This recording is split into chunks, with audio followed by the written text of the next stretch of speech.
Ladies and gentlemen, a very warm welcome to you all to this Asia-Pacific regional commemoration of International Women's Day 2021, Women in Leadership, Achieving an Equal Future in a COVID-19 World. We are very honored to have with us representatives from ESCAP member states, civil society organizations, as well as partners and colleagues from the United Nations system. Will you please join me in welcoming Her Excellency Smriti Irani, Minister for Women and Child Development for the Government of India. Her Excellency Batmung Batsetsek, Minister for Foreign Affairs for the Government of Mongolia. Her Excellency Dr. Sarah Taylor, Ambassador of Canada to the Kingdom of Thailand, and His Excellency Jon Ostrom Gröndal, Ambassador of Sweden in Thailand. Excellencies, ladies and gentlemen, women's participation and representation in decision-making is a fundamental prerequisite for achieving gender equality. ESCAP member states across the Asia-Pacific region have identified advancing women's leadership as a critical enabler, both for women's empowerment and for development. We have gathered today to facilitate the exchange of knowledge and practices and lessons learned with respect to women's leadership in times of crisis. Before going into the session, could I request you to please turn off your cameras, mute your microphones when not speaking. Thank you. There will be a questions and answers segment towards the end of our event today, where you may ask questions using the Zoom Q&A function. And we will also be monitoring your commentary over Facebook Live. We apologize in advance for any inconvenience caused by the spotlights used in obtaining high-quality video images for this event. The meeting will commence now with the message of the United Nations Secretary General, Mr. Antonio Guterres, on the occasion of International Women's Day 2021.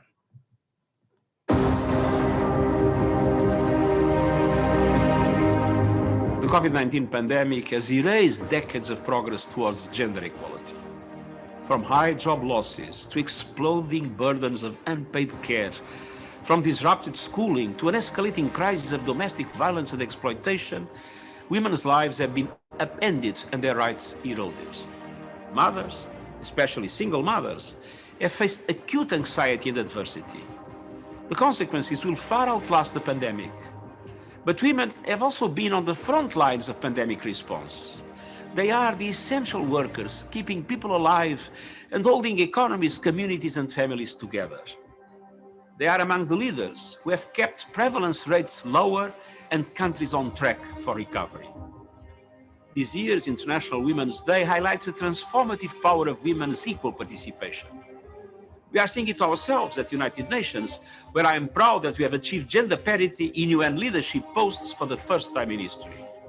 The evidence is clear.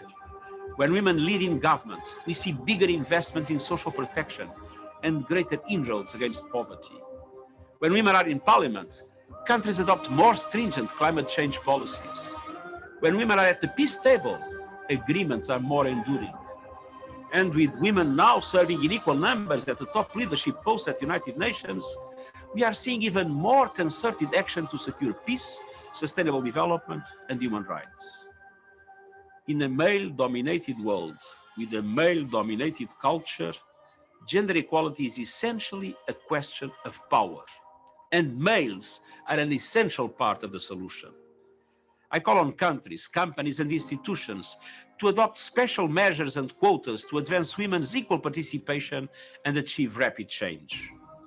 As we recover from the pandemic, support and stimulus packages must target women and girls specifically, including through investments in women-owned businesses and the care economy. Pandemic recovery is our chance to leave behind generations of exclusion and inequalities. Whether running a country, a business, or a popular movement, women are making contributions that are delivering for all and driving progress towards the Sustainable Development Goals. It's time to build an equal future.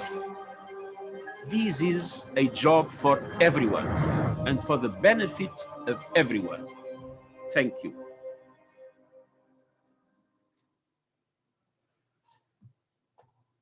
Excellencies, distinguished delegates, ladies and gentlemen, it is now my pleasure to invite Ms. Amida Salcia Lishabana, Under Secretary General of the United Nations and Executive Secretary of the United Nations Regional Commission for Asia and the Pacific, to deliver her opening remarks. Ibu Amida, please, the floor is yours.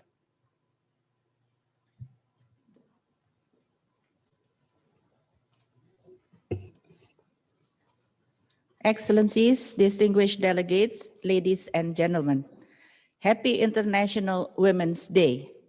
Our theme today is Women in Leadership, Achieving an Equal Future in a COVID-19 World, and comes a year after countries pledge in the Asia-Pacific Beijing Plus 25 Declaration to achieve full, equal, substantive, and effective participation and access to leadership and senior level positions at all levels and in all spheres. And over the past year, as the COVID-19 pandemic wreaked havoc to economies and societies across the region, we witnessed how women in leadership positions have been able to take swift and decisive actions to combat and contain the virus in their countries. Indeed, it is recognized now more than ever that women bring different skills and perspectives that allow them to make essential contributions to the laws, policies, and decisions that work best for all. Without the active participation of women and taking into account women's perspective, the goals of equality, development, and peace for all simply cannot be achieved. And it is not only women with political power who have made a difference in dealing with COVID-19 pandemic. Across our region, women entrepreneurs have been keeping the wheels of their businesses running, offering to their employees a steady income that protects against economic shocks. At ESCAP, we are supporting relief and recovery funds for women entrepreneurs. There are many innovative practices that have emerged across our region as part of our Catalyzing Women's Entrepreneurship project, including the harnessing of digital technologies to access financing solutions for business startups and growth. You will hear more about this shortly from our partner in Cambodia, the She Investments. And in Vietnam, a recent study we conducted shows that women-led businesses are more resilient in times of crisis due to the contingency plans and business continuity strategies that women have put in place as a business growth model. Across the world and Asia Pacific, women have been on the front lines of response to the COVID-19 pandemic, whether as healthcare workers and community volunteers or as caretakers for homeschooling children, the sick, and the elderly at home. Women have also formed communities and established informal support structures in many countries in response to the increase in domestic violence. The strength and resilience exhibited by women across the board must be progressively translated into leadership capital for decisive actions that benefit us all and foster solidarity among our communities and societies. It is exactly this capital of solidarity that we need more of now as we build back better and stronger economies in the wake of the pandemic. Excellencies, having said that, however, entrenched inequalities continue to persist. Women and girls face unequal access to education and discriminatory labor practices. Progress in women's representation in national parliaments, local government bodies, and management positions, while improving, remains uneven across the region. And indicators show that achieving gender equality in decision-making is still a significant challenge. Millions of women and girls simply do not have the opportunities and the capacity to take charge of their own destinies, let alone assume leadership and decision-making positions that can help us build a better and more resilient world. Excellencies, we must therefore renew our commitment and strengthen our engagement to achieve gender equality and women's equal participation and representation in leadership. We must enhance partnership and collaboration at all levels to better inform, develop, implement, and monitor gender-responsive policies and programs with adequate financial resource allocation. We have made it a priority to mainstream gender considerations across the main pillars of our work, from the strong convening power we exert as a regional intergovernmental platform to the in-depth research and analysis we conduct. Analysis that forms the backbone of our principled policy advice to governments in the Asia-Pacific region through technical assistance programs that focus on women's leadership and economic empowerment. We, the United Nations system, are leading a large regional initiative to foster women's entrepreneurship as a key strategy to empower women entrepreneurs and women leaders in the economic sectors. We focus on creating an enabling policy environment, increasing access to financial services and digital solutions for women entrepreneurs in Asia and the Pacific. As we weather the COVID-19 pandemic, we, the UN system, together with all our partners, stand ready to build back better, stronger, and more gender equal economies and societies where no woman and no girl will be left behind. On this International Women's Day, let us reinvigorate our efforts for a better and more equal world, realizing equal rights for women and men, girls and boys everywhere. I thank you.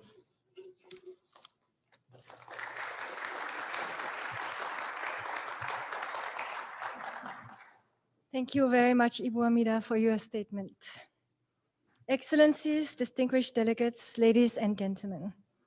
I am now pleased to invite Ms. Anita Bhatia, Assistant Secretary General of the United Nations and Deputy Executive Director of UN Women, to deliver her opening remarks. She will be joining us online. Ms. Bhatia, please, the virtual floor is yours. Thank you very much. Good morning, good afternoon, good evening to all attendees.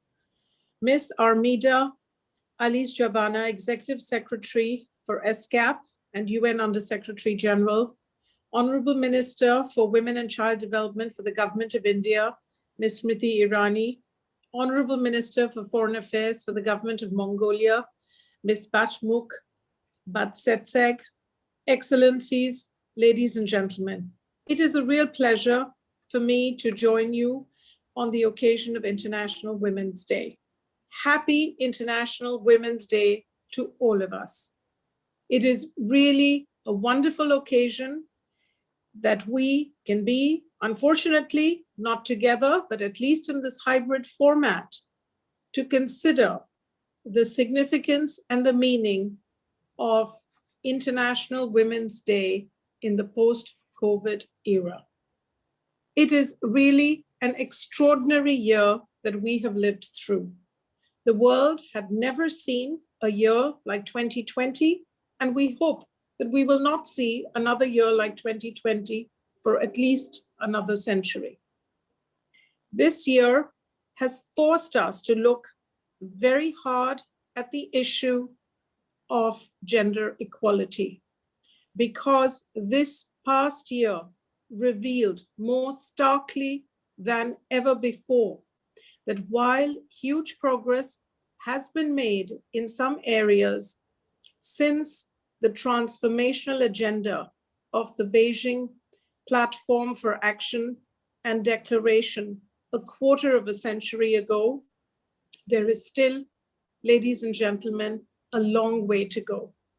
And that was even before the pandemic broke.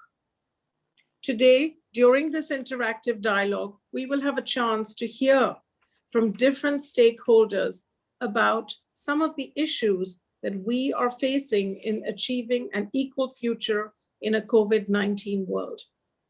And as we go into this dialogue, it is worth just reminding ourselves of what the evidence is to date of progress or not. And here's what the evidence is. Today, less than 30% of all parliamentary seats are held by women. Today, less than 10% of all heads of state are women. Today, Less than 10% of all heads of government are women. Today, less than 15 countries in the world have gender equal cabinets. Ladies and gentlemen, we are in 2021, not in 1721. It is time for gender equality to become real in our lifetimes. Asia Pacific is one of the most dynamic regions in the world, if not the most dynamic. Asia is young. Asia is forward-looking. Asia is the future of the world. If in this region we cannot have women and gender equality achieved in our lifetimes, where will we be able to do it? Ladies and gentlemen, we must, on the occasion of International Women's Day, agree to make personal, professional, and political commitments to make gender equality a reality.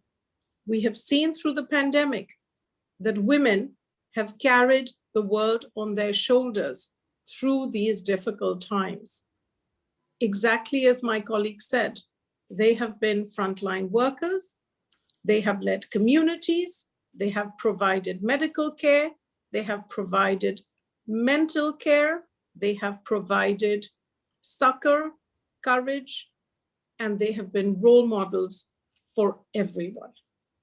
It is time, ladies and gentlemen, that we ensure that all policies going forward truly put women at the center of the responses so that we are building back equal in order to build back better. Specifically, this means recognizing that the care burden for women has gone up. It was 3 times the care burden that men had before the pandemic. I assure you it has increased exponentially. Specifically, this means making sure that violence against women is eliminated once and for all. Specifically, this means we pay attention to the issue of the impact of the care burden on labor force participation. Specifically, this means we must make sure that stimulus packages target and actually reach women, either as individuals or as businesses. Specifically, ladies and gentlemen, this means we must support civil society and women's movements who understand what is going on and help us to craft policies that are truly responsive. And specifically, ladies and gentlemen, to honor the theme of this year's International Women's Day, it means we must have women in decision-making roles. I am so thrilled that we are joined by Ministers Irani and Batsetsek today, because both of you epitomize what women's leadership is. It is a real pleasure and an honor for me to be able to share this stage with you and to hear from you as examples, as exemplary leaders, exactly what can be done to create other such role models. Ladies and gentlemen, we will not be able to build back better if we only think about women's leadership. We need to keep women in mind, in the room, and at the table. Thank you very much.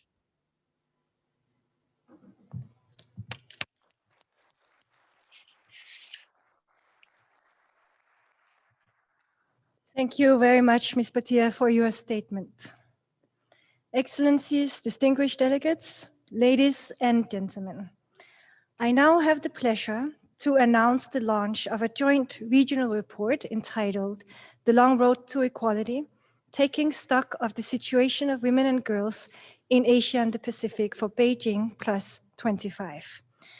This report was jointly developed by ESCAP and UN Women with support from UN agencies in the region. To celebrate its launch, a short video has been prepared, which I'm hereby requesting our colleagues to screen for you. Please do sit back and enjoy. On this day, ESCAP and UN Women proudly present The Long Road to Equality, a synthesis report on the situation of women and girls in Asia and the Pacific for Beijing Plus 25. This report draws on 3 sources of data: National Review reports on progress in implementing the Beijing Platform for Action between 2014 and 2019, available SDG data, and secondary literature. The Beijing Platform for Action acts as a guiding framework for policy actions and measures that align with approaches to gender equality and women's empowerment. This report highlights areas of regional progress, as well as challenges, and spotlights promising practices at the country and regional levels. Member states have prioritized legislative actions that introduce or strengthen frameworks to advance gender equality and women's empowerment. However, the report found that more attention needs to be focused on the implementation of legislative measures across all areas.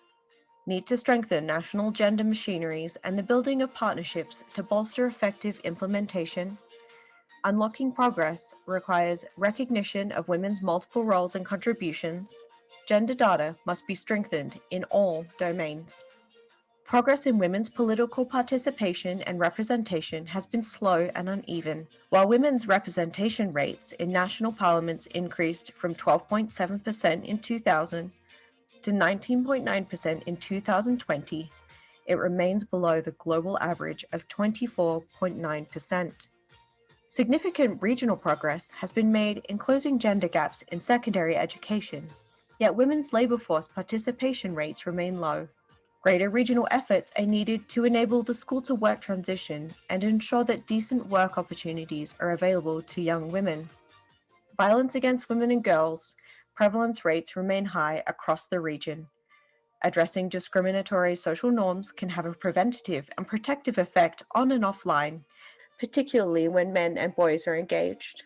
On average, women in Asia and the Pacific spend 4.1 times the amount of time men spend on unpaid care and domestic work. Policies that recognize, reduce, and redistribute unpaid care and domestic work are critical for ensuring women's access to decent work and shared prosperity.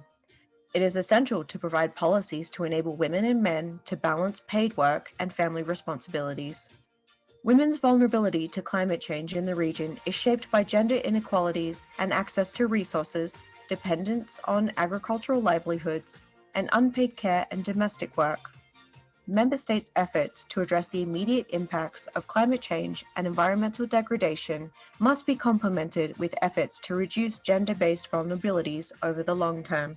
Key recommendations: need to ramp up efforts to address discriminatory social norms, need to emphasize more on implementation, policies and laws, particularly in addressing violence against women and girls, need to address the gap between the gains and educational attainment and women's access to decent work opportunities, need to put in place policies that recognize, reduce, and redistribute women's unpaid care and domestic work. Social protection measures should be crafted in a gender-responsive manner.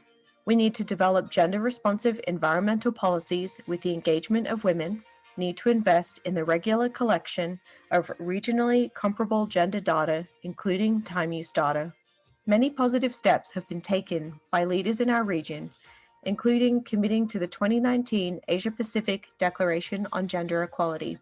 As we weather the COVID-19 pandemic, the UN family and our committed partners stand ready to support governments in our region to build back better, stronger, and more gender-equal economies and societies where no woman and no girl will be left behind.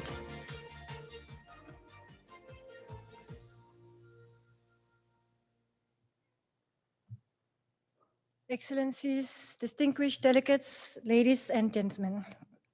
Now may I please invite our Executive Secretary, Ibu Amida, and Mr. Mohammed Nasiri, Regional Director for UN Women's Regional Office for Asia and the Pacific, to jointly launch the regional report. Most kindly step to the main stage for a photo opportunity to celebrate the launch of this most important report. Thank you very much.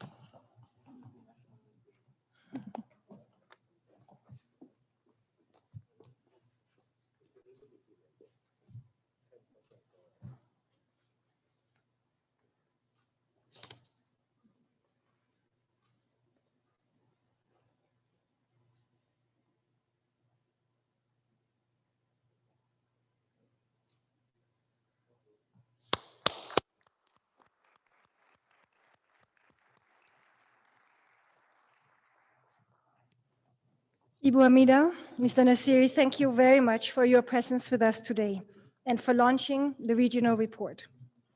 I would like to inform our audience that the report is available online on both the UN ESCAP and UN Women Asia Pacific websites.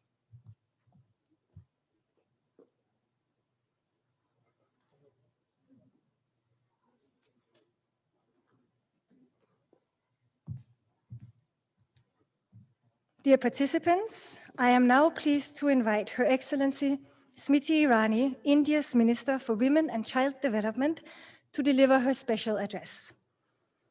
Honorable Ms. Smriti Irani, please, will be joining us online. The virtual floor is yours. Thank you, and a very warm welcome to all the distinguished delegates, ladies and gentlemen, and especially excellencies who join us today in celebrating the International Women's Day. I bring you greetings from the national capital of India, greetings on behalf not only of women, but also the men who are dedicated to the cause of uplifting their equal partners.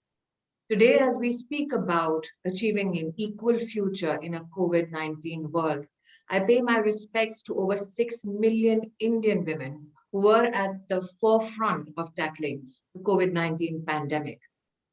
Over 500,000 female doctors, over 3 million female nurses, over 1.4 million Anganwadi workers, 1 million plus ASHA workers, who not only tended to the sick and needy in hospitals, but also ensured doorstep delivery of food grains for every woman in need in our country.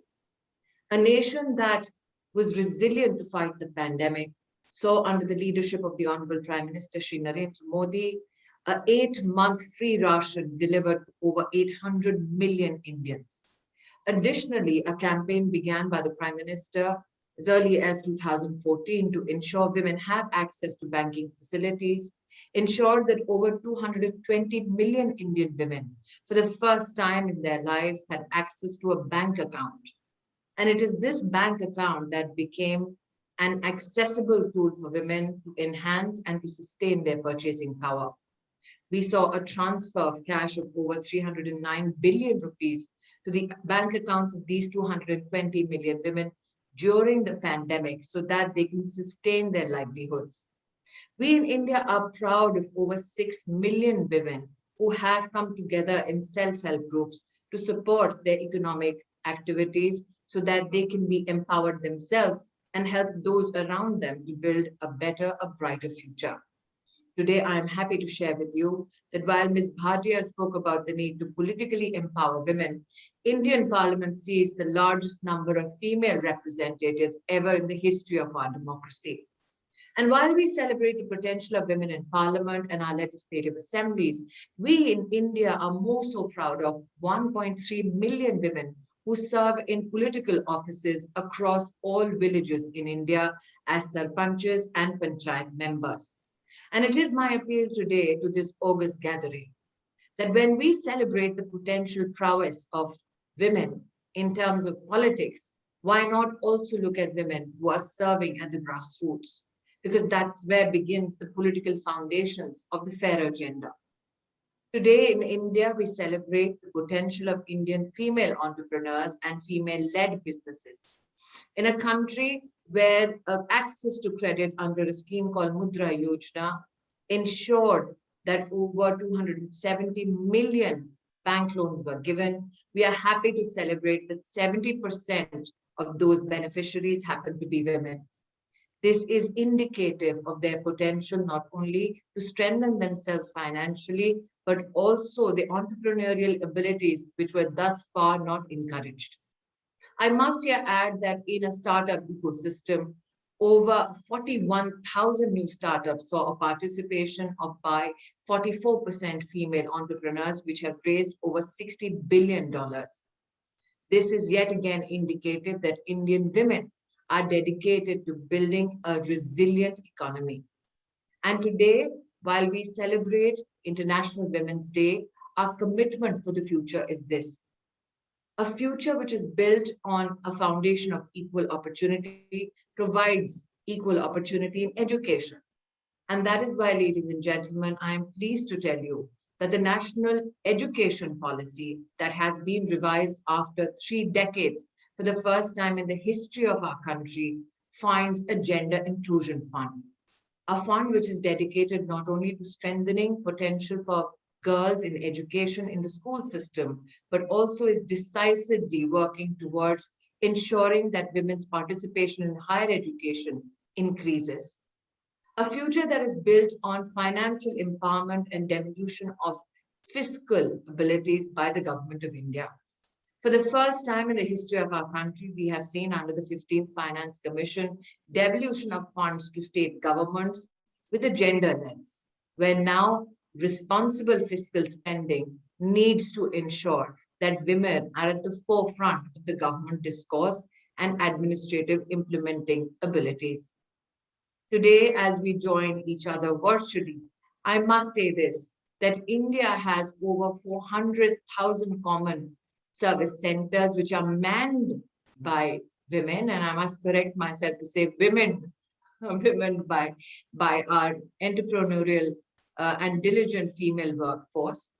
These common service centers, in fact, ensure that over 200 government policies and schemes are made digitally available to every village block in our country.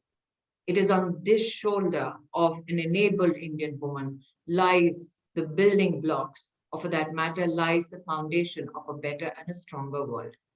With that, I wish everybody who has joined us a very happy International Women's Day. I know that I'm today joined by men and women who have dedicated their lives to enable a better future for our girls, so that, as has been rightly said, no girl is left behind, no woman's dreams are shattered. Thank you.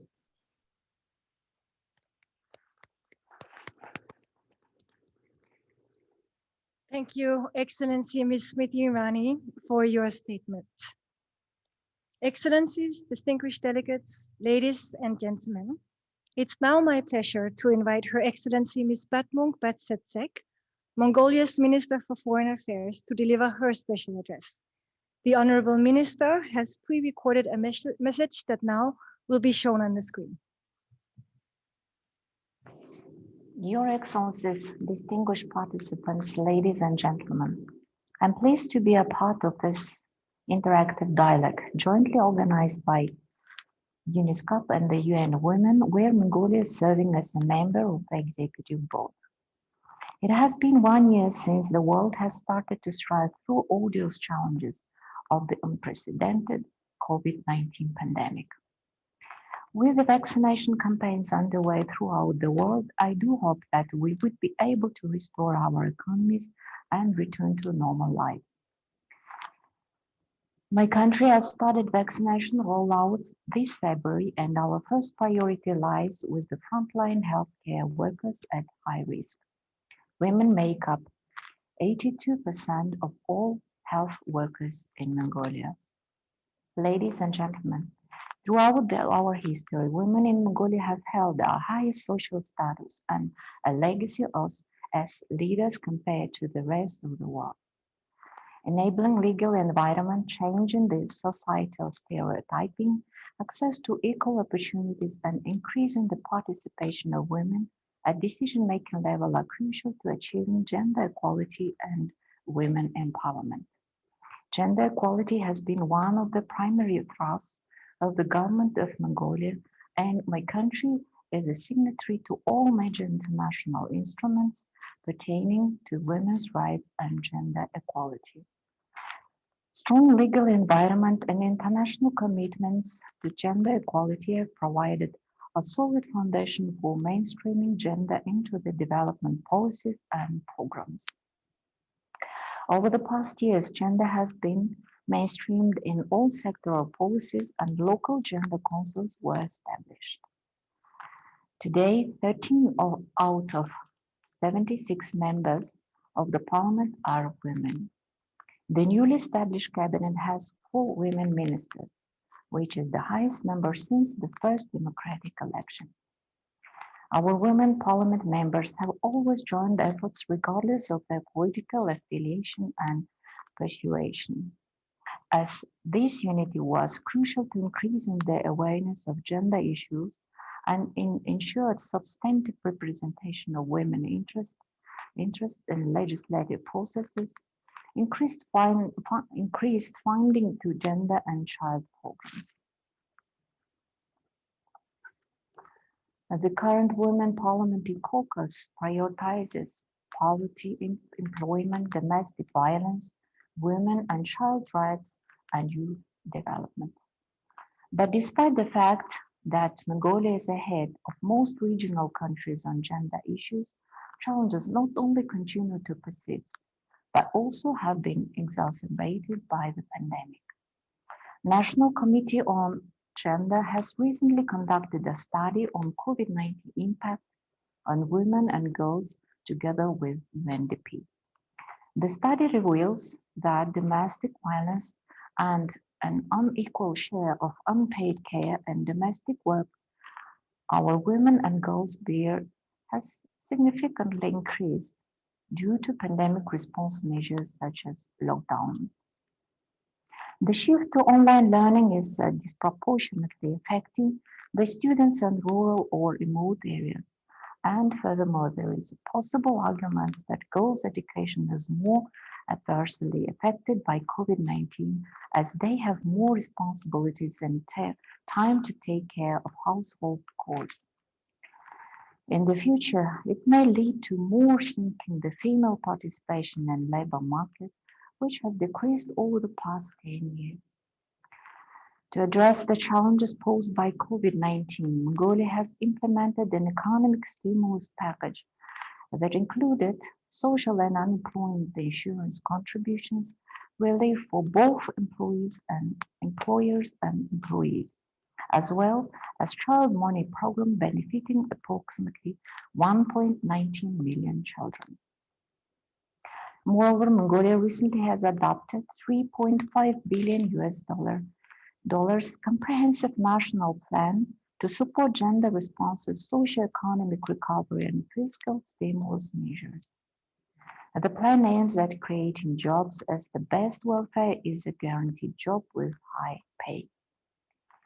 We believe that the economic empowerment is a key and accelerating factors to promote gender equality and achieving sustainable development. Distinguished participants, Mongolia appreciates the UN Women and ESCAP for serving as an all-inclusive intergovernmental platform to accelerate the implementation of global gender equality commitments. In my country, like globally, most SMEs, which are largely dominated by women, are facing reduced demand and supply and disruption in value chains and experiencing the declines in revenues.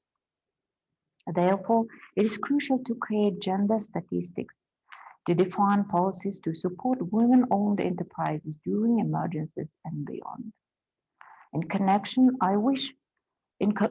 this connection, I wish to applaud initiatives such as the Women Enterprise Recovery Fund, operated by UNESCAP, to support innovative business solutions to address constraints faced by women-led enterprises. I hope that this initiative would be expanded to all sub-regions. In conclusion, let me wish a happy International Women's Day to all participants. Thank you for your kind attention.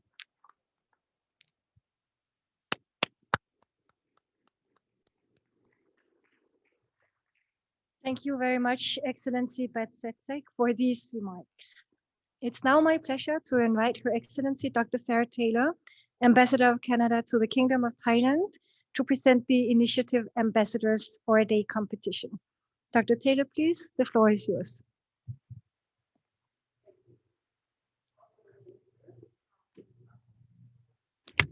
There we are. Honorable ministers, distinguished UN colleagues, excellencies, ladies and gentlemen, and friends across the Asia-Pacific region, good morning, bonjour, sawadee-ka, and happy International Women's Day to you all. I'm very pleased to be here today to represent our Women Ambassadors group here in Bangkok, as well as the many women heads of UN agencies here in Bangkok, to share with you about our Ambassador for a Day program. So thank you to UN ESCAP for giving me this opportunity.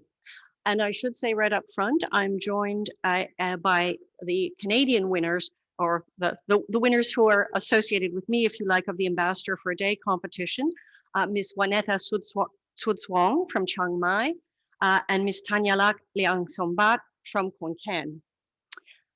So they are amongst almost 100 young men and women between the ages of 16 and 25 from across Thailand, who participated in the Ambassador for a Day competition and submitted videos explaining how they would address issues that confront women in Thai society today. These entries touched on everything from domestic violence to social media to gender stereotypes. And 27 of the best entrants were selected to shadow 16 women, so ambassadors and heads of UN agencies here in Bangkok, for the day. And many of our winners of the Ambassador of a Day competition are here with us in the room today. So I just ask you to take a moment to join me in congratulating them on being Ambassador for a Day.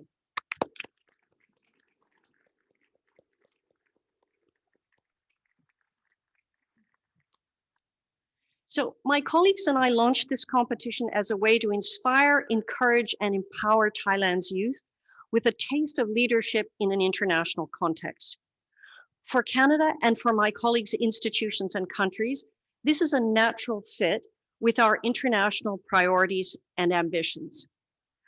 Not only is empowering women and girls the right thing to do from a human rights perspective, but it's also a tremendous opportunity to improve our societies and our economies. We know that we all stand to benefit when there are no barriers to the equal treatment and the equal participation of half of the inhabitants of our planet.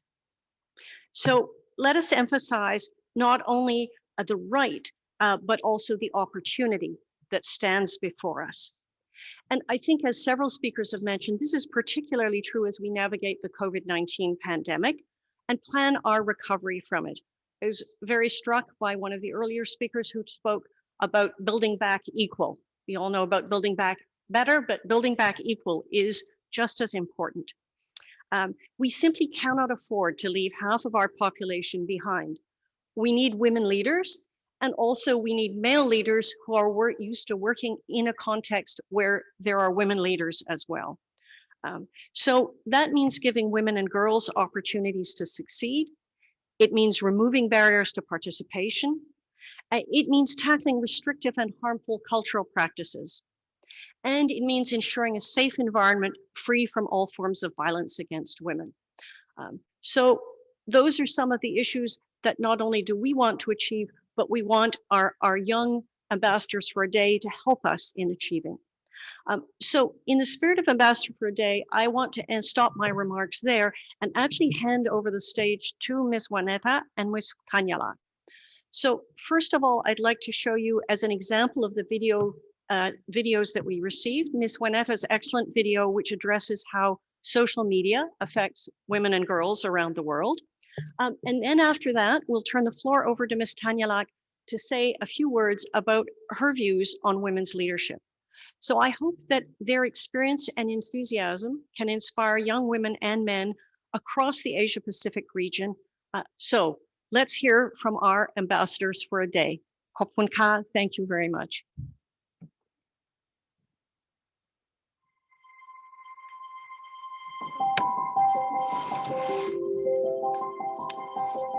An issue that's been slowly creeping up on society these days is the effects of social media.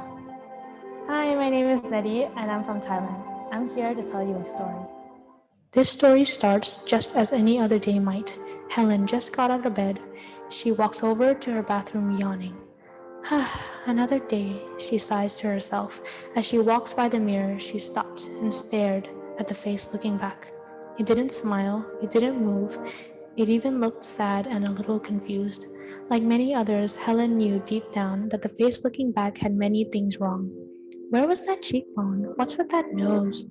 Tired, but all these questions suddenly arose. You see, night after night, Helen saw Brittany and Maddie and Sam and Alex and the perfect world they had with the perfect looks they were given. Helen turned back towards her bed, light plopped down on her head. A moment later, she picked up her phone, and there they were.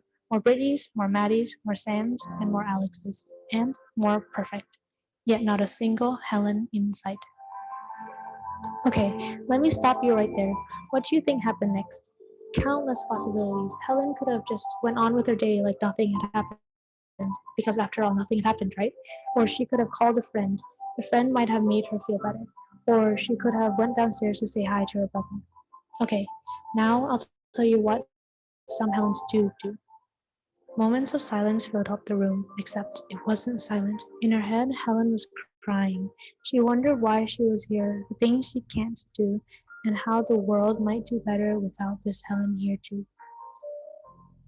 Helen is one of many who suffers from social media induced depression, and not at all is she alone in feeling that way.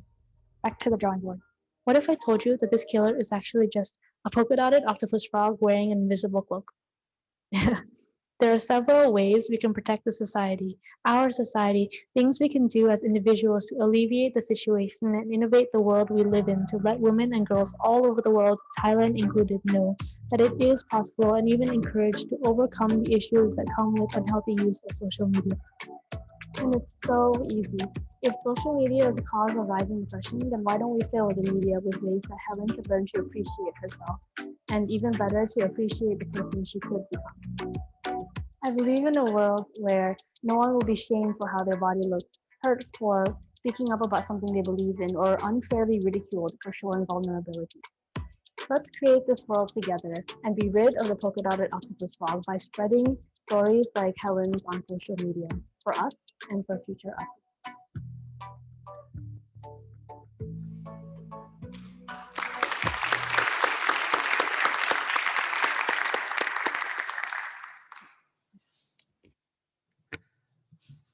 Good morning, ladies and gentlemen. I am Thanyalak Liam Sombat. It's an honor to be here today.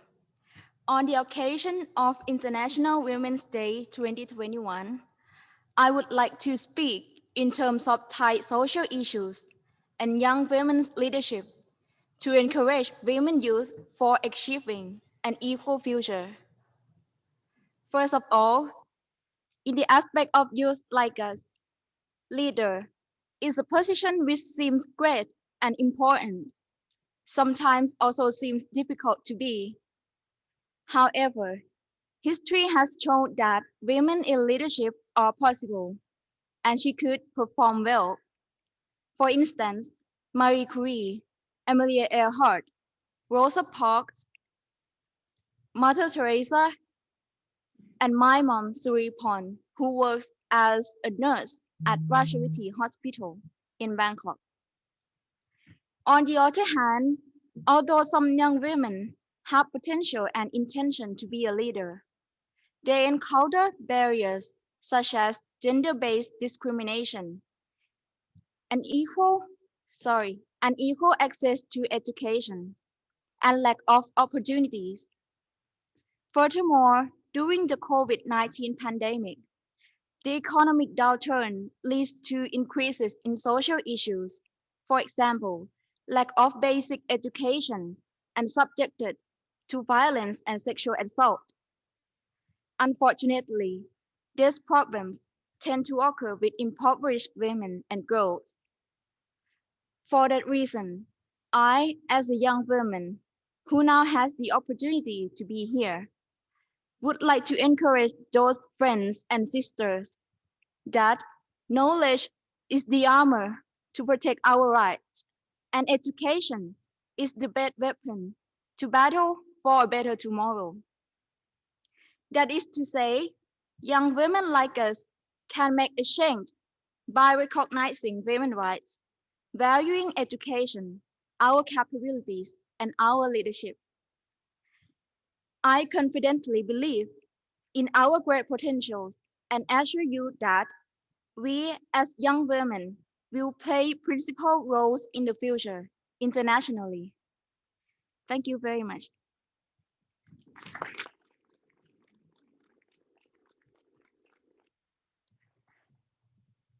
Thank you very much, Kuntanyat, for your statement. And thank you very much, Ambassador Taylor, as well, for your presentation and for this important initiative. Thank you as well to other excellencies, the Executive Secretary, Ibu Amida, and other representatives and heads of UN agencies that have participated to make this initiative a success.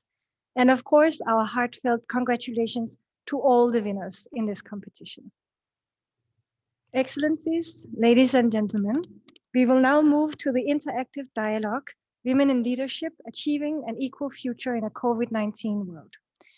This segment of the program for today will discuss the importance of women's representation and leadership and will be moderated by Mr. Mohammed Nasiri, Regional Director for UN Women's Regional Office for Asia and the Pacific.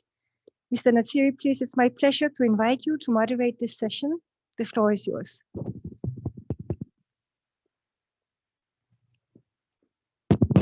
A very good morning, Excellencies, ambassadors for the youth, young people, and all the friends of the women's rights and gender equality agenda who are with us here today. We really would have loved to have as many leaders as we can that we know that have demonstrated exceptional leadership in trying times. However, today on International Women's Day, we wanted to take this opportunity to recognize a few. We cannot, unfortunately, because the numbers are many, but we wanted to recognize a few, mainly women leaders from different sectors, and to hear about how your experiences and lessons learned as women's leaders. Before we start, I would like to recognize that it's a hybrid session. So please, for those who are with us here today, can feel free to come up with questions from the floor. But for those who are with us online, please, you can put your questions in the Zoom chat. I would like to start with the first participant and panelist today from the Women's Leadership in Times of Crisis pillar, which is going to be Ms. Renee Graham, joining us online. Ms. Graham is the Secretary for Women and Chief Executive in the Ministry of Women in New Zealand. Allow me to pose this question to you, Ms. Graham. Could you briefly share on the strategy that the government of New Zealand adopted in responding to the COVID-19 pandemic in a way that ensured that gender equality considerations were considered as integral to the response? Please.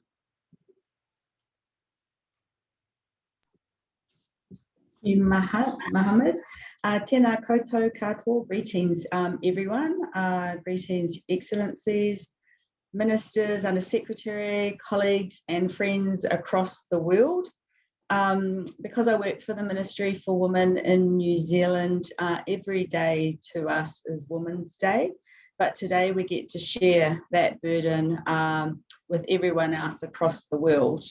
And thank you, ESCAP and UN Women for hosting this session today, sharing ideas and discussions across economies and across public and private sectors means that women and girls in all countries can benefit. And this is particularly important now that it's been well documented that the pandemic has had a disproportionate impact on women. It is remiss for me to talk about leadership in times of crisis without first acknowledging New Zealand's Prime Minister, Jacinda Ardern, and the challenges New Zealand has faced over the last couple of years. Prior to the pandemic, you will have been aware that we had a terrorist attack on a mosque that killed 51 Muslim New Zealanders and injured many more. We then had a volcanic eruption that killed 22 people, and then we head into a COVID-19 pandemic. One of the things that helped us to come together in the pandemic and these events were that we were unified behind a single purpose. We are a small country of 5 million people, so we do look for leadership to guide our approach, our actions, and our response. Unifying behind a single purpose enables you to ensure that communication is transparent and clear and easy to follow. For example, in the mosque attack, our key unifying purpose was that it was one of New Zealand's darkest days. And we acted immediately, for instance, changing gun laws. For COVID, it was Unite Against COVID, and our Prime Minister was present and available. We ensured that our messaging was available and accessible to all parts of New Zealand. So, for example, our Pacific communities, our ethnic communities, our women. So we adjusted the communication style so that they got what they were needing and they were understanding. So what does some research say about leading in a crisis? That communicating effectively is a transparency, providing frequent updates is necessary. Demonstrating empathy, dealing with the human tragedy first and as a priority. So in New Zealand, you will have seen our Prime Minister being available at 1 p.m. at all of our press releases, and she was the one that's giving our message in terms of COVID. There's already research out there that show that women leaders generally outperform men in engagement surveys. Women are empathetic, acknowledge fears, and this difference grew larger during crisis. Recently, attention has been given to the role female leaders have played in a pandemic. Not just Jacinda Ardern, but Angela Merkel, Finland's Sanna Marin, Iceland's Katrin Jakobsdottir, Taiwan's Tsai Ing-wen, to name a few. We've already heard from 2 ministers this afternoon, but only 8% of political leaders globally are women. And that's just 19 or 20 out of 193 countries. Yet what the research has shown, what a recent study showed, was that women have accounted for an estimated 40% of the most successful responses to COVID-19. We also know that outcomes related to COVID-19 were systemically better in countries led by women. Women-led countries have 6 times a lower death rate than those led by male counterparts. And this may be explained by observed behaviour, empathy, and other factors. In a nutshell, being led by women has provided countries with an advantage, and that's been the case in New Zealand too. We really don't know why, but I'll leave that to you to think about. What does that mean for us? It means that whether you're a CEO, a manager, a president, or a prime minister, our leadership counts. It makes a big difference. Practice the characteristics of leadership that are engaging and help cement your messages. Be prepared in the future, always assume the possibility of a crisis. And lastly, always lead in the same way, whether or not there's a crisis. Thank you. Thank you so much, Ms. Graham, and thank you for keeping to the time.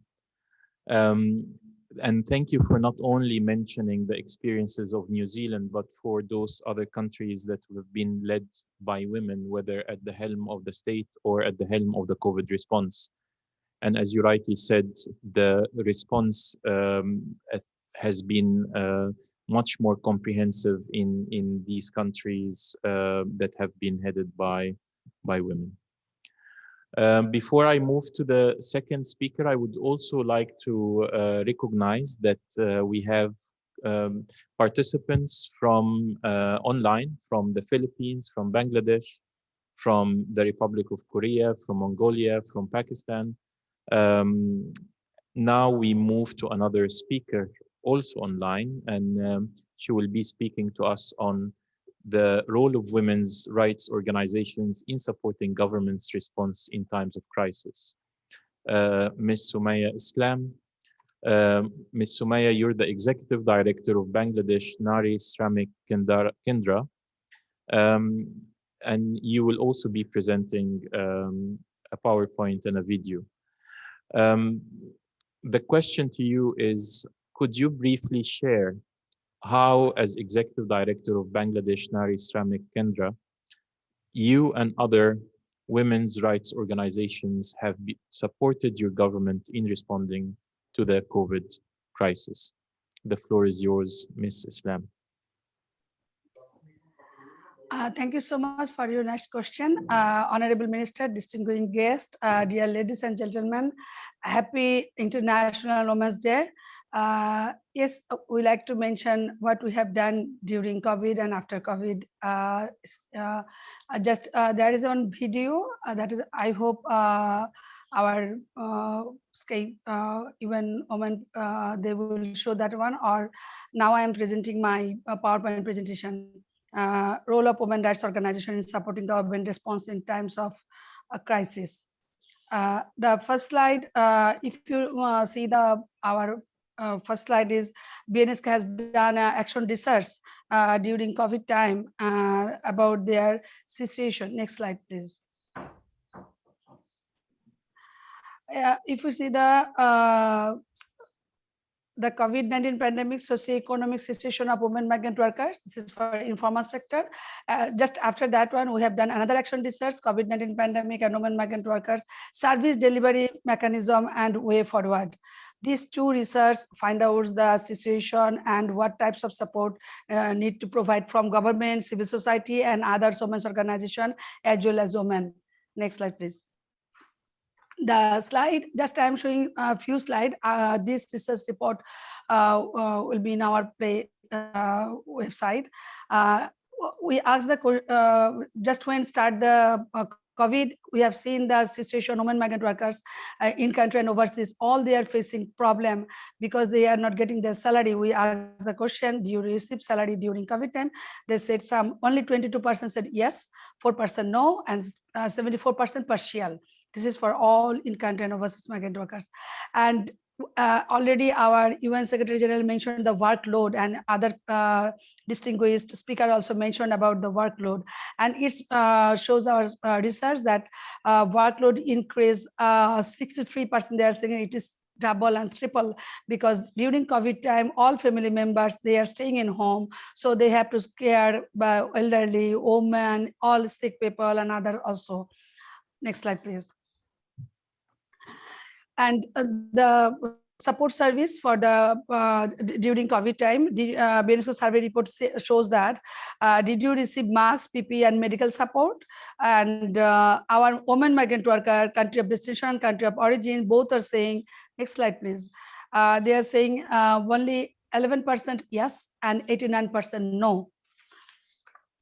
Here we can see that most of the service and everything are consuming by man. Women are less prioritized when they are poor, when they are women, when they are informal sector. Then what we have done from BNSK with other family members, UN organization, other development agency, with all support, we have done huge work in the ground level. This time during COVID, we have seen what is the role of women leadership in the slum area. We have 21 women migrant workers who have served the slum area people, poor people, and we have served hot meal to the workers, the elderly people, to the children. Next slide, please. And at the same time, we talked to our Jordan embassy, Lebanon embassy, Bahrain embassy. This is our honorable ambassador, Naida Suban. We talked to with them at the Jordan undocumented workers, how we can support them and how we can support in the airport service delivery. So this is slide show the link bridge with country of destination embassies. And another slide is next slide. You could see the psychological support.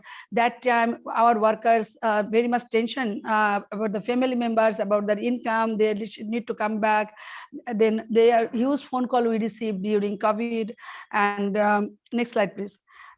Women migrant workers counseling was our 24 hours counseling hotline was on to give them encourage, give them leadership. So you don't afraid of it. This is the time being, so the time will over, just work on, and embassy people through link bridge with them and the civil society organization over there.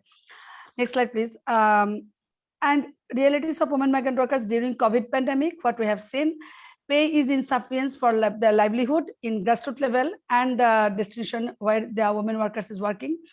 Women mobility is legally and institutionally constrained in destination, especially GCC states. Embassies' roles are limited because bounded by legal and institutional framework for country of destination. During COVID, it became more typical. Gulf country, our embassy people, even other civil society organization cannot get entrance when they face trouble in destination country. Next slide, please. Resource mobilization to support women workers was very difficult, and we really happy to announce that one. The UN Women first came for women, and when the COVID pandemic started, every door closed, people can't brave to come out. Only our slum returning migrant worker and women worker came out, and BNSCO was there. And for this mobilization, family members, friends, and advocacy for fund allocation we have done. Country of destination and country of origin, Minister of Expected Welfare have done huge work. Minister of Foreign Affairs, Prime Minister Office, already our government 70 billion money already allocate for the women workers.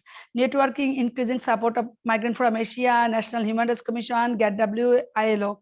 Strengthening support service mechanism, grassroots to global. Prakash and British Council was with us. Collaboration with country of destination and country of origin. We support still Lebanese undocumented worker getting support, our partner organization in Lebanon. Next slide, please.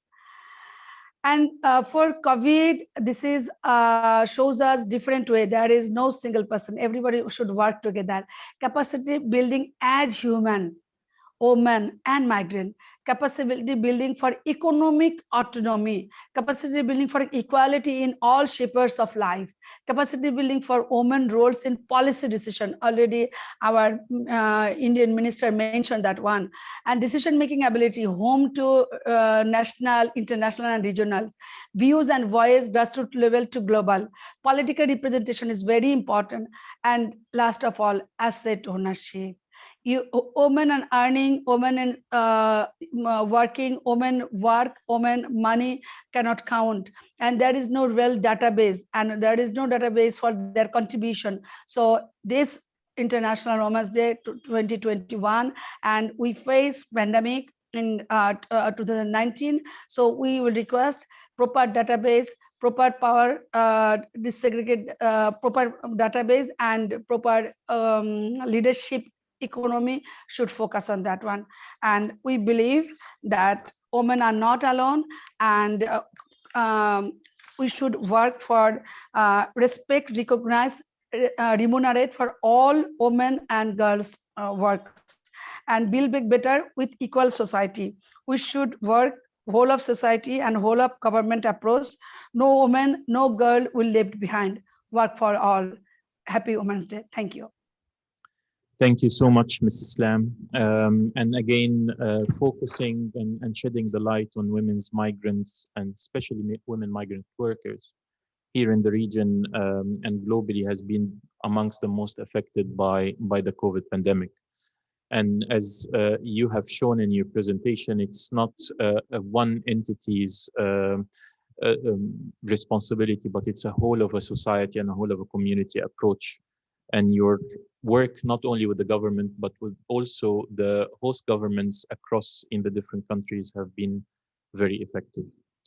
We move to women leaders in the private sector, who, again, you've been working very tirelessly to advance gender equality and women's empowerment in that field. And I move to Ms. Celia Boyd. Celia, you're the co-founder and the managing director of She Investments. As the director of She Investments, how have you found opportunities to advance women's economic empowerment? Celia is joining us also online. To you. Hi there. Thank you so much for having me, everybody. So good morning, and thank you for having me here today. It's an honor to speak alongside such inspiring people who I have a great amount of respect for.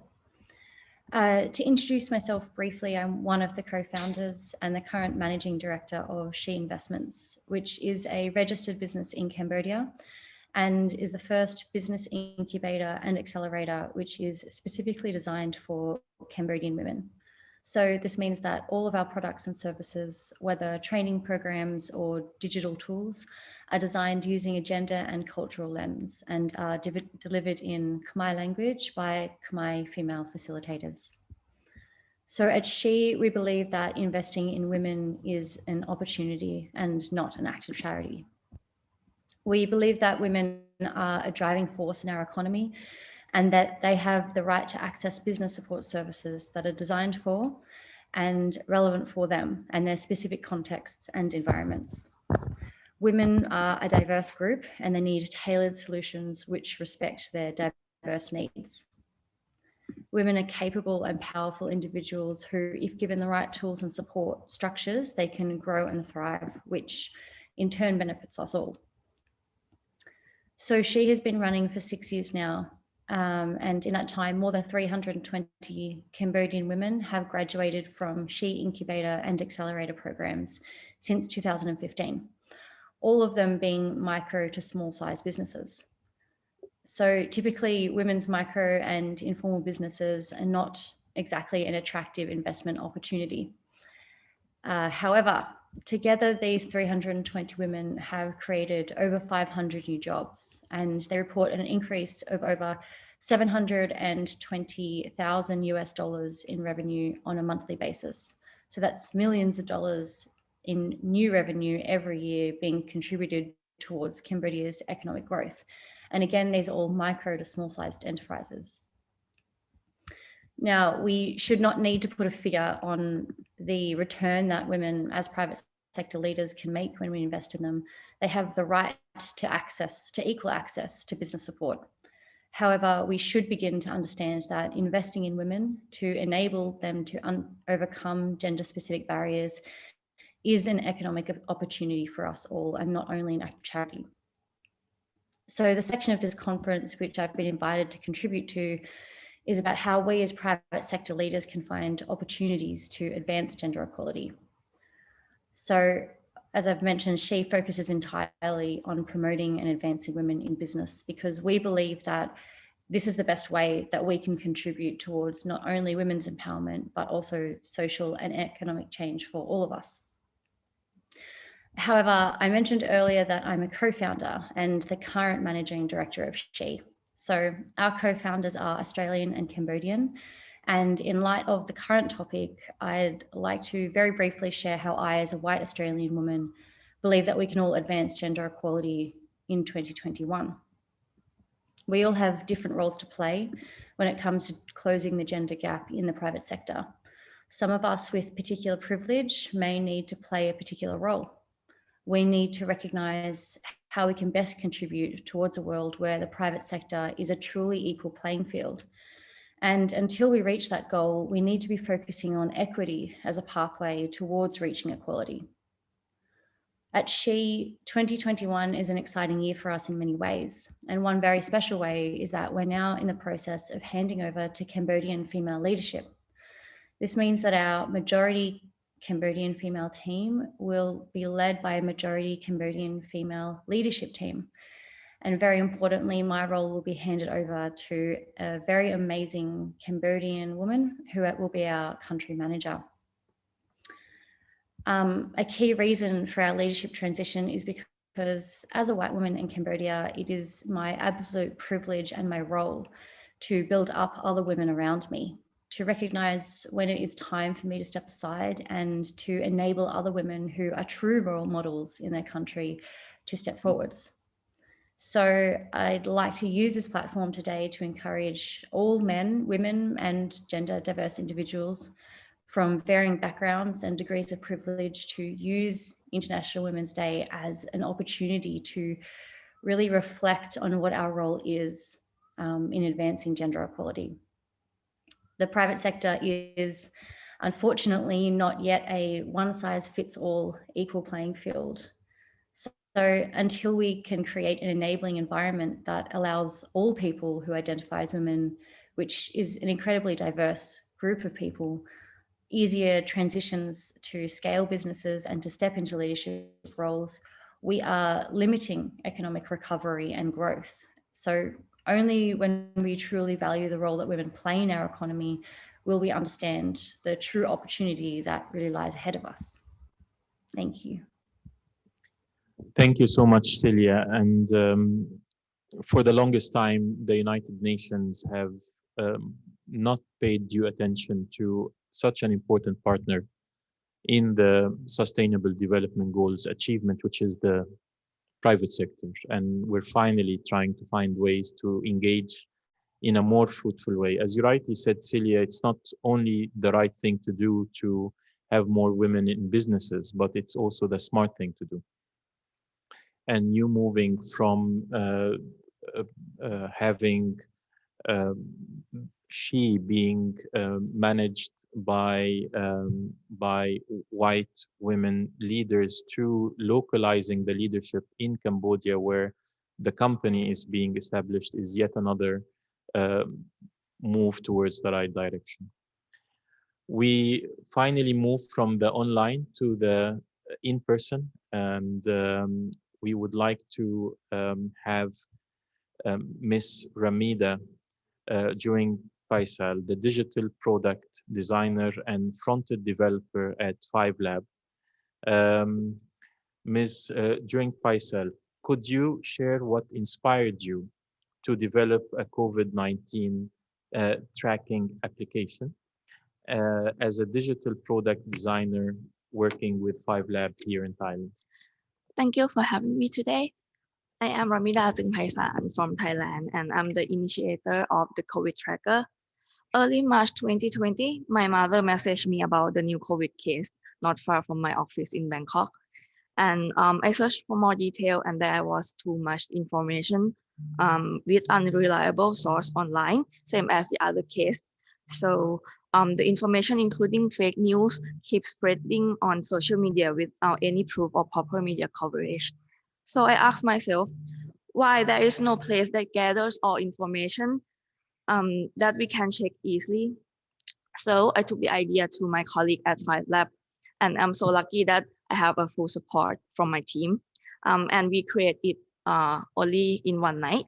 The COVID Tracker by 5Lab is a location-based website providing credible information about the coronavirus situation, about places that may be contaminated and should be avoided, or places that are now sterilized, nearby hospital, and the cost of testing for COVID-19 from each hospital. Unfortunately, not every woman are lucky as me. Women are underrepresented in tech industry, and women in the industry are often has fewer opportunities. The biggest challenge, in my opinion, is the perception that girls are less suited for technology-based roles, but I hope we will change it very soon. Thank you. Thank you so much, Kunarmida. You've shown how you've attended very swiftly to the needs on the ground, and as we have heard and we've seen so many times, how misinformation, disinformation, and fake news have affected negatively the well-being of people around the world because of COVID, and your application is one of the tools that would allow us to verify the information and to make sure where to go and how to go about it. Thank you very much. Last but not least, our esteemed resident coordinator in Thailand, Ms. Gita Sabarawal. Ms. Gita, as the UN resident coordinator here in Thailand, could you share on initiatives that the country team, the UN country team, is and will be driving to advance women's leadership nationally across different spheres of development and also within the UN system? Ms. Gita. Thank you, Mohammed, for the opportunity to participate in today's panel as we commemorate International Women's Day at this unique time in history. I'm inspired by the rich perspectives that have been shared by colleagues from member states, private sector, civil society, and the public. UN Thailand's work has gender equality at the heart of every agency's mandate. I would like to highlight some of our collective efforts to advance women's leadership and a more equitable society. We know that empowering women is a fundamental human right which benefits each and every one of us. Let me start with the work that your agency does, UN Women, training more than 300 women to prevent trafficking in persons, and in partnership with government and civil society to engage comprehensively to address violence against women and girls. Nationally, UN Thailand supports women's leadership and political participation through collective engagement and advocacy at every level. In the economic sector, ILO, in partnership with the private sector, is enabling women to acquire the critical soft and technical STEM-related skills to gain quality employment and support career advancements in the electrical and electronics industry.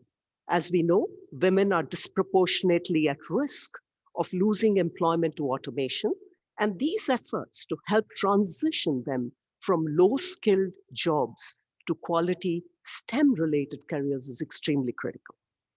Women's leadership in society starts with strong education foundations and bridging the gender gaps. UNICEF, ITU, and UNESCO are jointly working on ICT training, including artificial intelligence and programming, to prepare girls and young women for the new technology-driven world and to close the digital divide.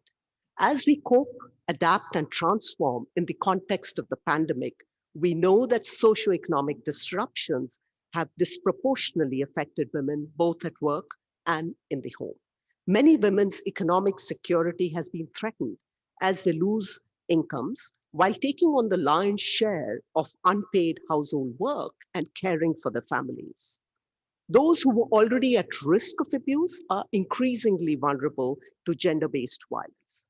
A recent ESCAP study on Thailand tells us that 14% of lower income women believe their partners are justified in beating them. A disturbing rationalization that holds true among 7% of women overall in the country. However, we just need to look around us to see the immense diversity of women in Thailand and the extraordinary leadership today.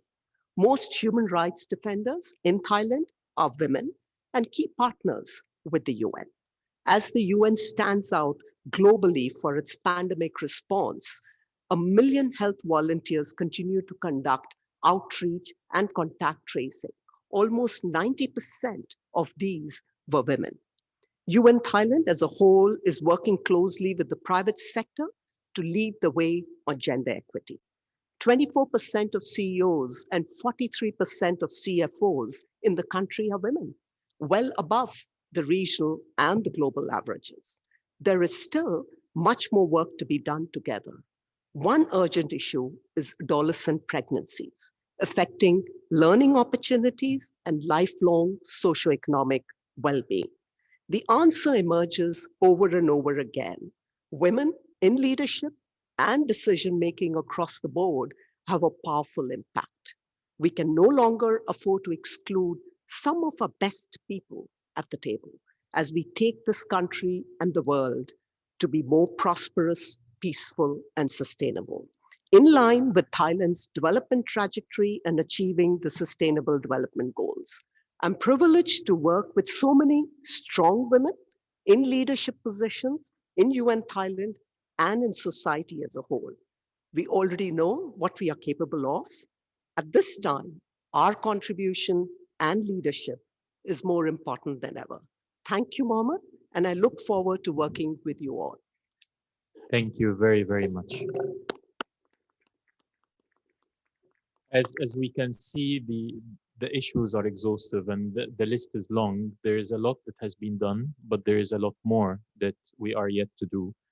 And we've seen from the very brief presentation that you've given us today that the United Nations here in Thailand is working almost in every direction to attend to these issues on every front. But I have to say that it all trickles down to personalities. As much as we are committed institutionally, we are very grateful to the leaders. We're very grateful to you, resident coordinator. We're very grateful to you, executive secretary, because you've really shown us that the commitment to the gender equality and women's rights agenda is unnegotiable. And we're very grateful to you for that. We are short of time, but we are still very, very keen to have questions from the floor. I already have two questions. One is for Ms. Ramida, and the other one is for the resident coordinator in Thailand. The question for Ms. Ramida, when you consider the work you did on the COVID-19 tracker application, what is it that you are most proud of? Thank you for the question. We initially create this website for friends and family, something like that. And what I'm so proud of, because we got 4 million unique users on 5 days of the launch. And at the end, we have got 9 million users. So I think my little ideas help a lot of people, and I'm so proud. Thank you. Indeed, you have to be proud. The question to you, resident coordinator, is what are some of the lessons you could share with fellow women about what it takes to become a UN resident coordinator? Very simple, Mohammed. You need a lot of passion for the work that you do, hard work, and I would say passion and love for the job that you do. If you have the passion, the hard work, and the love, you're going to make it to wherever you want to be. Not just the UN resident coordinator. You could be heading the government, heading the state, or even heading the United Nations one day. Hopefully very soon. If I would like to give the floor to Ambassador Jon Astrom Grondal, the Ambassador of Sweden. Please, the floor is yours. Thank you so much, Mohammed. It's not really a question, rather a short intervention, if you may allow. Thank you so much. Honorable ministers, excellencies, for a posting or for a day, ladies and gentlemen, thank you so much for organizing this important event.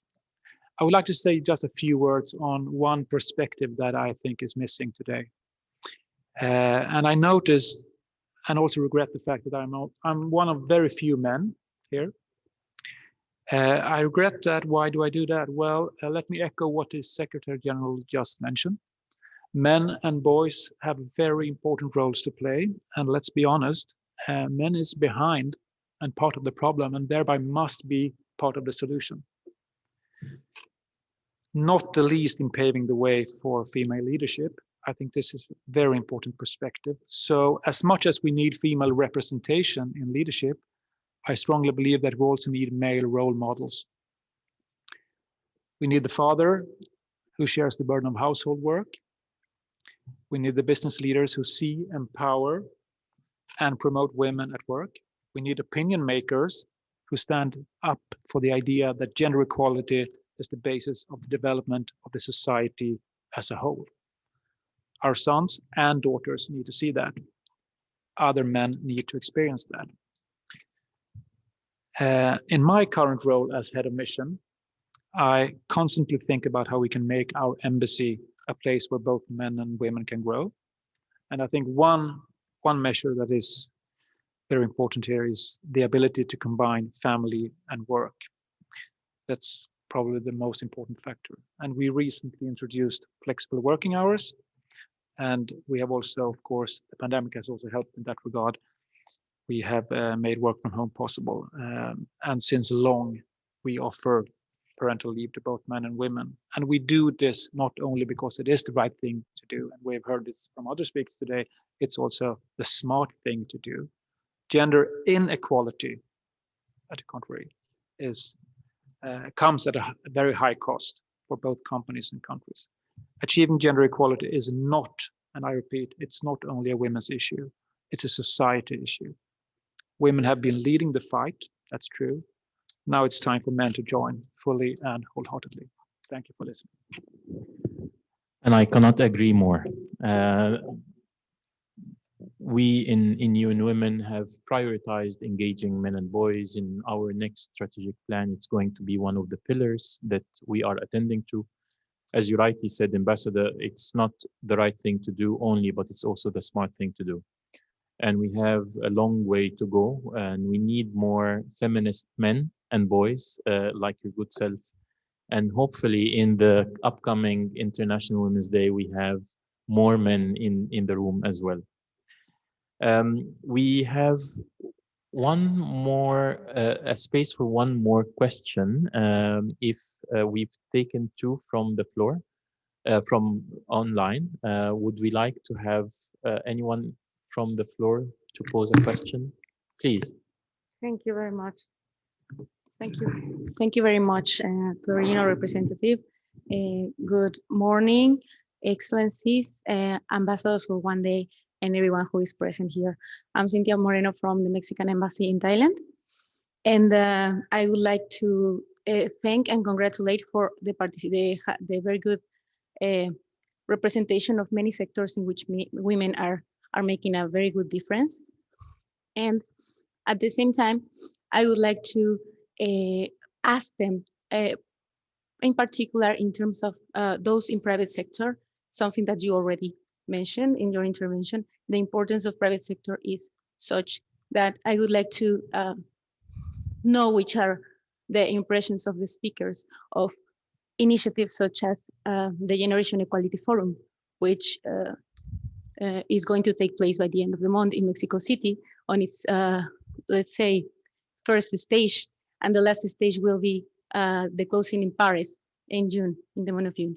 This forum is willing to include all the stakeholders, and it is actually a conversation and a commitment process. And part of the commitments is the creation of different spheres of mutual agreement and participation, and it wants to engage the private sector. So going back to my question, and not to be that redundant, I would like to ask which would be the outcomes and the assets from such a forum for these private sector representatives here. Thank you. Thank you so much. The question is either to you, Ramida, or to you, Celia, online. As we know, the Generation Equality Forum is taking place this year. One is at the end of this month in Mexico, and the other one is in June in Paris. And it's basically a movement to bring everyone on board to push for gender equality and women's rights. So it's not only member states, it's not only civil society, it's also the private sector, individuals, academia. We all need all hands on deck to push for the gender equality and women's rights. Any reflections? Okay, for me, I'm in a small company, so I think maybe another speaker can share. Celia? Sure. Please stop me if I've misunderstood the question, but I suppose the role of private sector equally contributing to forums such as this, advancing gender equality. I mean, from my perspective, as a business owner and as an incubator for women's businesses, the private sector has a huge role to play in any forum in which we're discussing gender equality.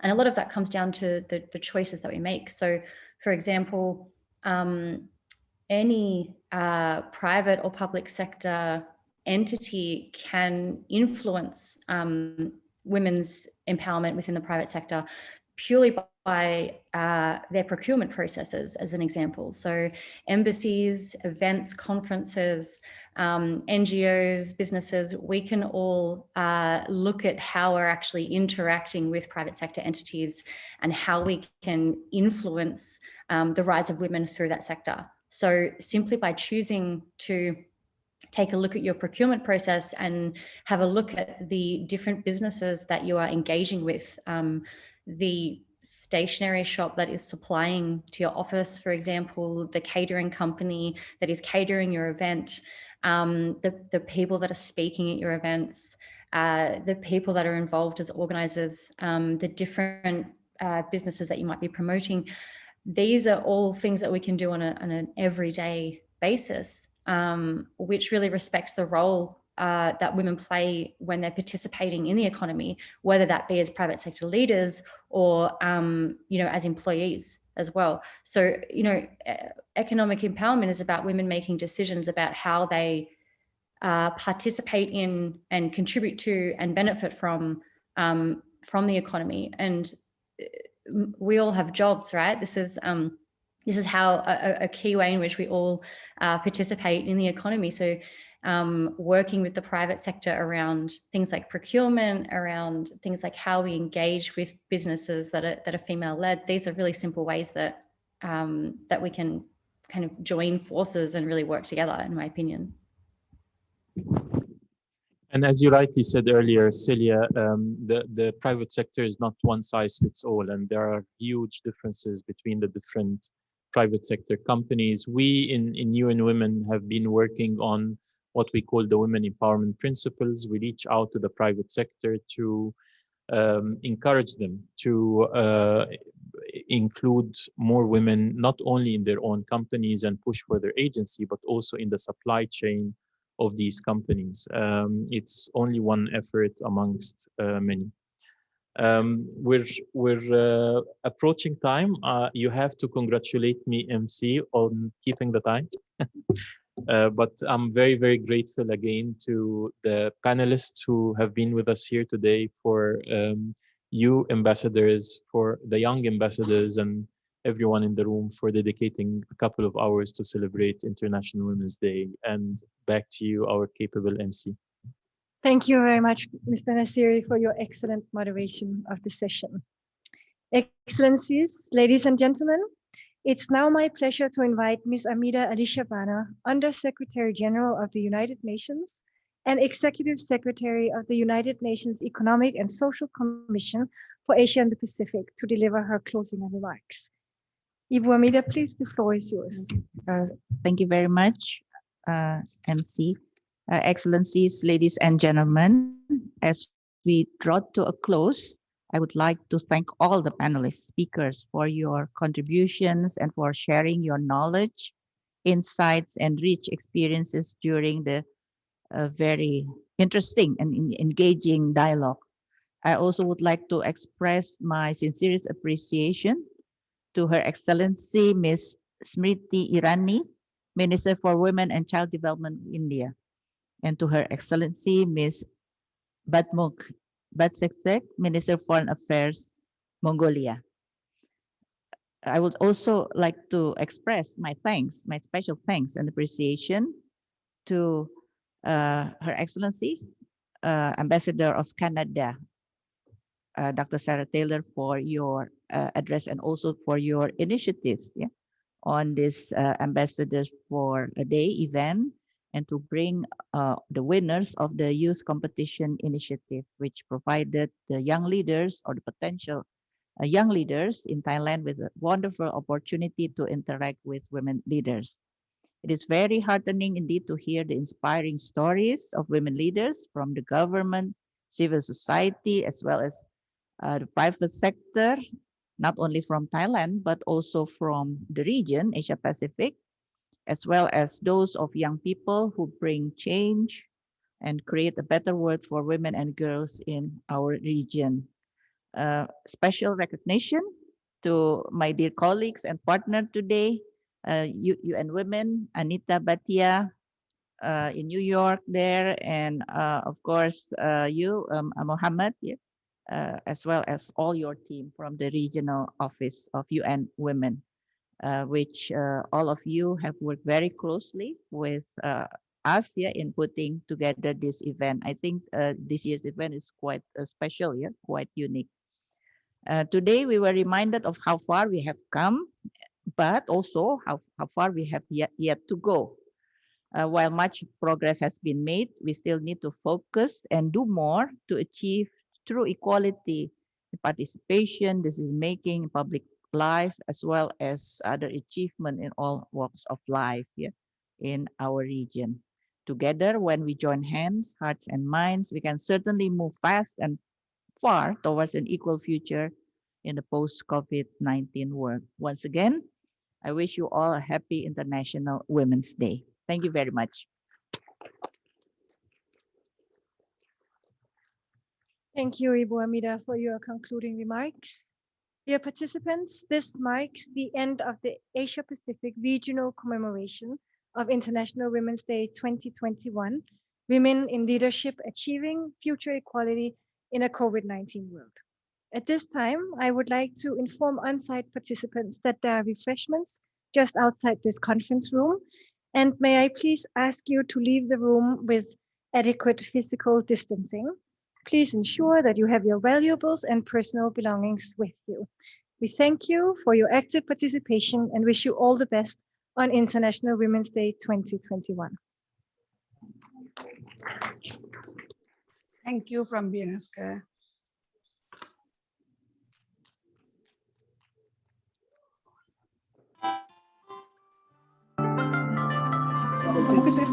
Du même endroit.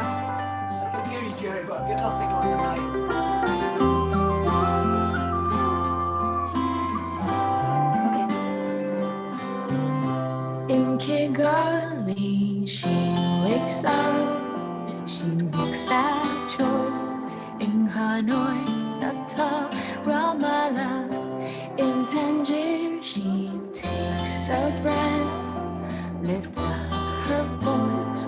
In Lahore, La Paz, Kampala, though she's half a world away, something in me wants to say, we are one woman, you cry and I hear you. We are one woman, you hurt and I hurt too. We are one woman, your hopes are mine, and we shall shine. In Wallace, she speaks the truth. She reaches out, then teaches others how to. In Jaipur, she gives her name. She lives without shame. In Manila, Sultanbul, though we're different as can be, we're connected, she with me. We are one woman, your courage keeps me strong. We are one woman, you sing, I sing along. We are one woman, your dreams are mine, and we shall shine. We shall shine. And one man he hears her voice, and one man he fights her fight. Day by day he lets go the old ways, one woman at a time. Though she's half a world away, something in me wants to say,